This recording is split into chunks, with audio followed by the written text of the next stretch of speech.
Assalamualaikum warahmatullahi wabarakatuh. Hello everyone, my name is Keira Aurene Nabil and I'm from 9.4 and my number absent is 16. So now I will make my HE videos, HE reading. So A. I never forget the first time I meet our new contact from Retrolling, one of our top 5 customers. I had traveled to their office to meet him in person, talk about the history of our companies together, and even a shared vision for future cooperation.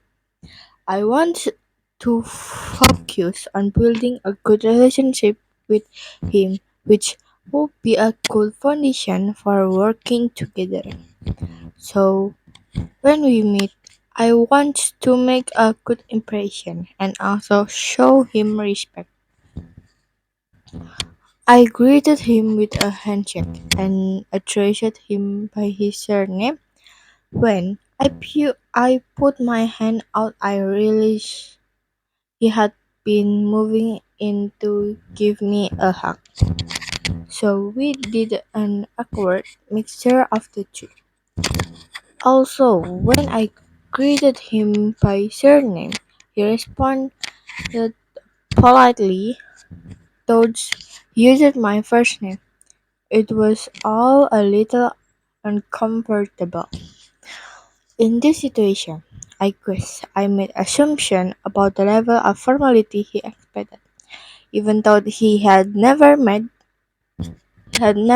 me before.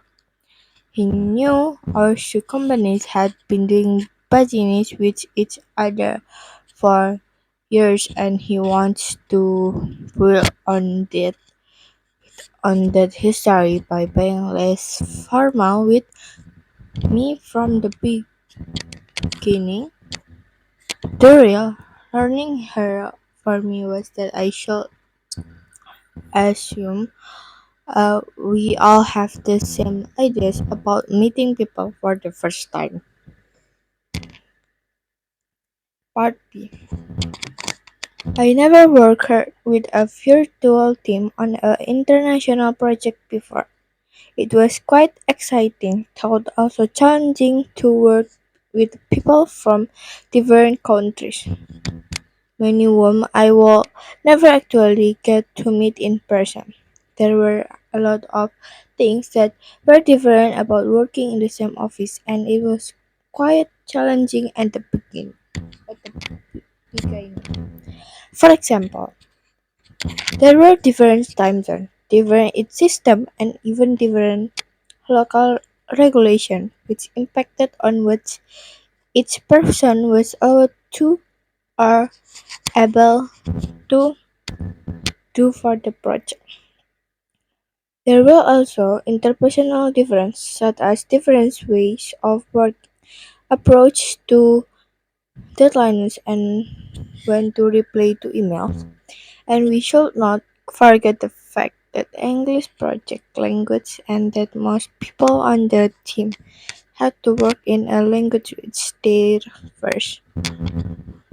Positive of this was that it meant that everyone, including the native English speakers, had to make the effort to communicate clearly and clarify their own and everyone understanding. To help us all get on the same page, we defined the communication norms and the rules the team will follow, as well as the meeting dates and deadlines. We'll write this all out in a document called a team or project charter. It was really useful and the project was a great success. I'm looking forward to working on my next international project.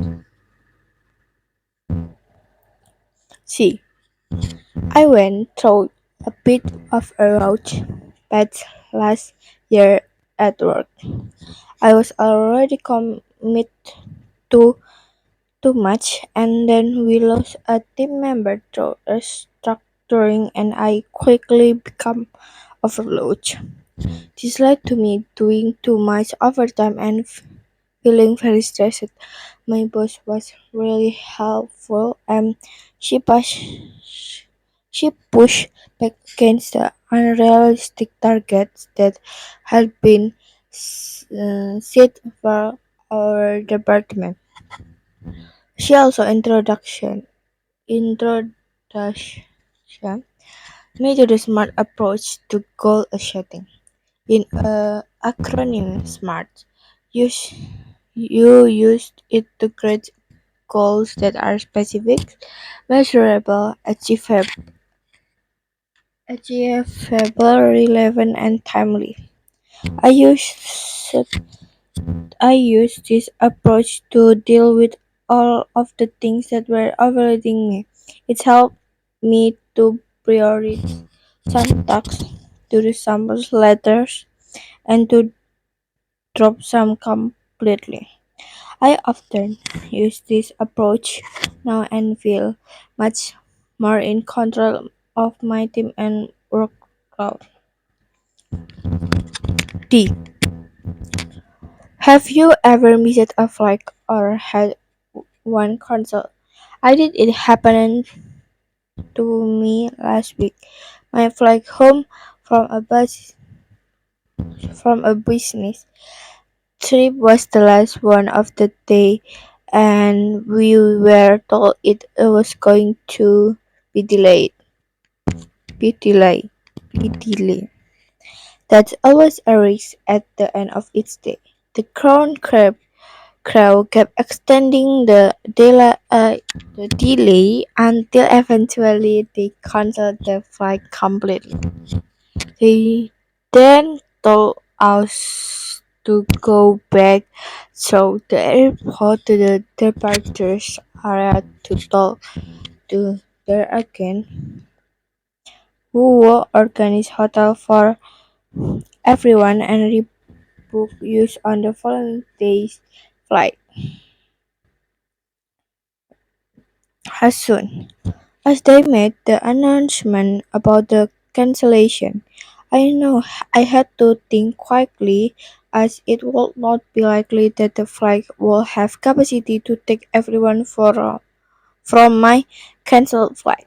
I hurried back through the airport and was one of the first to make it to the desk.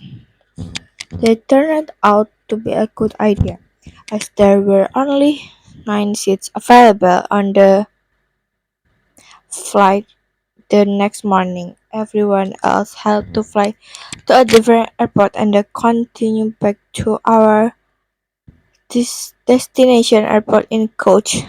Lucky Mel. So this is all from my IT reading. So wassalamualaikum warahmatullahi wabarakatuh.